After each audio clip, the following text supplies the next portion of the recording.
भारत जोड़ो यात्रा देशवासियों को जोड़ने और नफरत को दूर करने, उनके बीच स्नेह और प्रेम बढ़ाने के उद्देश्यों के साथ आगे बढ़ रही है।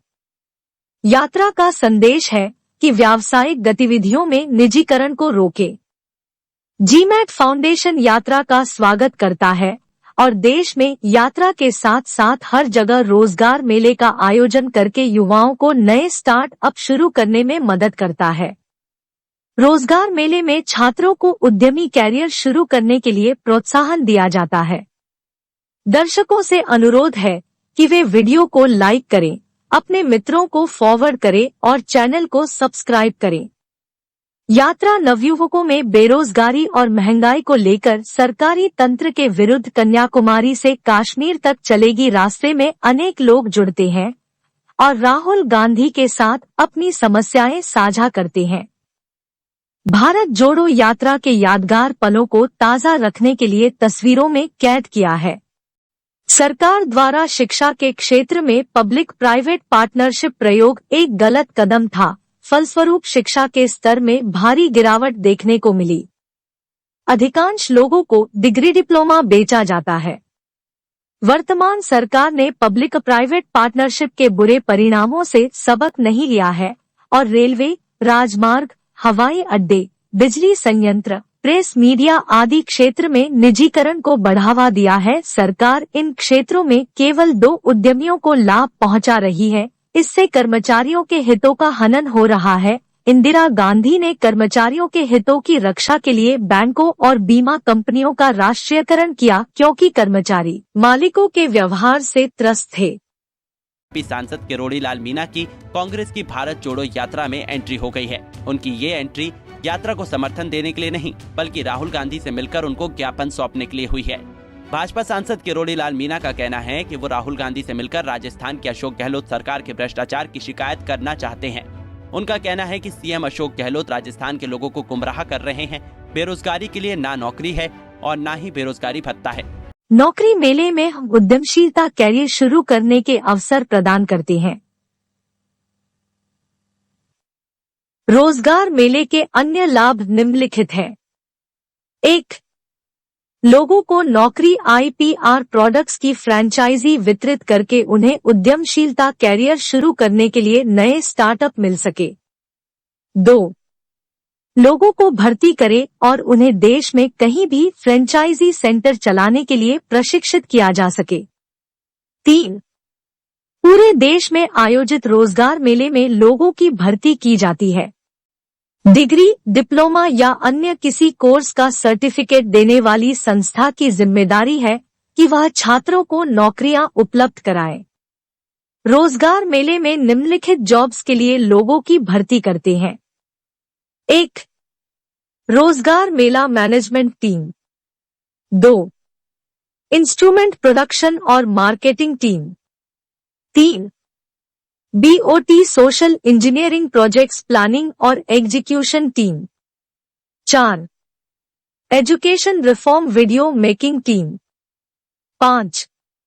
Printing and publishing, franchise distribution job आदि।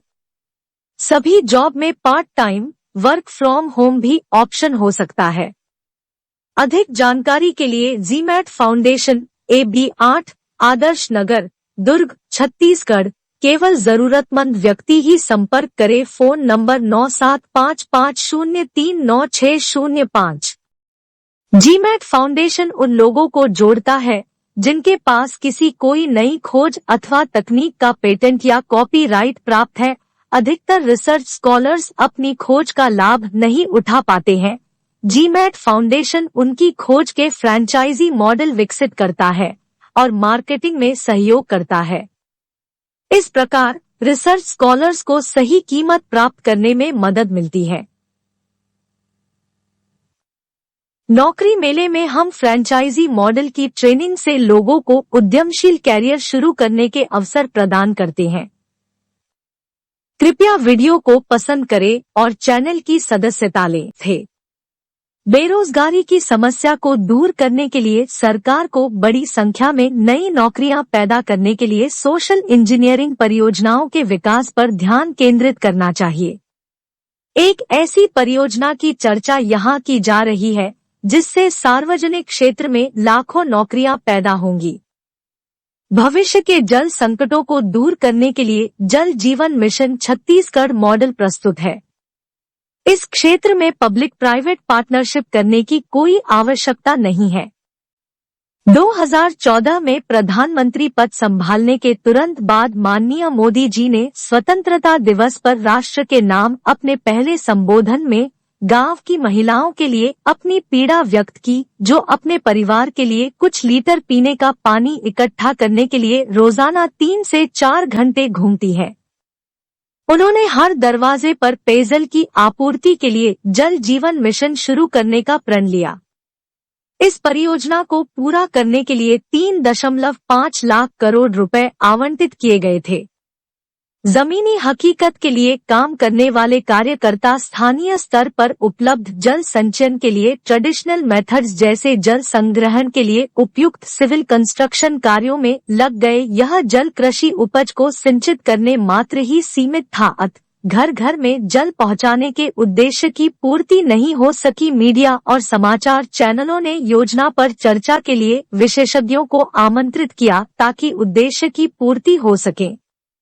इस तरह न्यूज चैनल्स पर एक्सपर्ट्स के डिस्कशंस और स्थानीय जल संचयन के निर्माण कार्यों में ही सरकार के बजट की पूरी धनराशि खर्च हो गई और मोदी जी का सुनहरा स्वप्न जल जीवन मिशन असफलता की भेंट चढ़ गया। जल जीवन मिशन को सफल बनाने के लिए आवश्यक था कि निकटतम समुद्र तट से पानी को लिफ्ट करके सूखाग्रस्त स्थानों में पानी की झील निर्माण करते हुए नदी के उद्गम स्थल में भेज दिया जाए। चित्र में सी वाटर रिसाइकलिंग को दिखाया है। जल जीवन मिशन की सफलता को समझाने के लिए स्कूल की छात्रा शगुन महाजन ने वर्ष 2019 में भिलाई में आयोजित विज्ञान प्रदर्शनी में मॉडल प्रस्तुत किया था।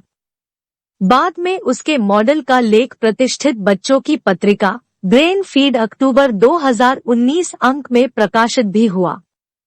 छात्रा ने मॉडल से बताया कि ईश्वर ने हमें आधा जल चक्र दिया है और पाइपलाइन नेटवर्क से पानी को उठाकर नदी के उद्गम स्थल तक पंप की सहायता से पहुंचाकर जल चक्र को पूरा किया जा सकता है। रास्ते में उपयुक्त ऊंचाई पर विशाल समुद्री जल झील का निर्माण करके संग्रहित पानी से नमक निकालने के संयंत्र लगाए जाएंगे। नमक मुक्त पानी को राज्य में बहने वाली नदियों में छोड़ा जाएगा।